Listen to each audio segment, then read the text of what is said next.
আমার যতটুকু মনে পড়ে 2006 থেকে আমি আর্জেন্টিনা সাপোর্ট করি। তখন তো বয়স কত আছিল, 8-9 বছর। এরপর 2010 থেকে আমরা মেসিরে চিনা শুরু করলাম। 2010 মেসি ব্যর্থ হইল, তখন ম্যারাডোনা আছিল কোচ। 2014 মেসি ফাইনালে গেল, কিন্তু কপাল খারাপ, ফাইনালটা নিতে পারো না।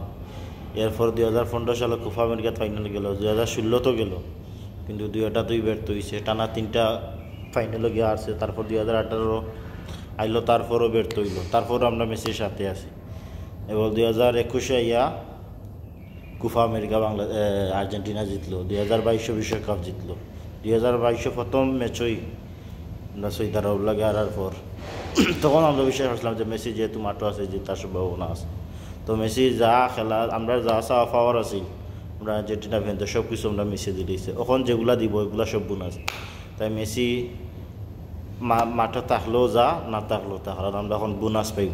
মেসি যতদিন খেলা আমরা দিব বা মেসি খেলা দেখবো, আমরা সবগুলোই আমরা বোনাসের পয়েন্টে যোগ হইব। কারণ মেসি আমরা গেছে যেগুলো চাইছিলাম, মেসির গেছে কোপা চাইছিলাম, কোপা ফাইনাল চাইছিলাম, এটা আমরা হইলিছি। বিশ্বকাপ চাইছিলাম মেসি, সেটাও আমরা দিলেছি দর্শক হিসাবে আমরা, বা আমরা মেসির সাপোর্টার হিসাবে।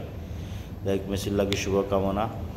আর যেহেতু মেসি আর বেশি সময় খেলাইতেও পারতো না, বা বেশি সম্ভবত আগামী বিশ্বকাপ নাও খেলাইতে পারে মেসি।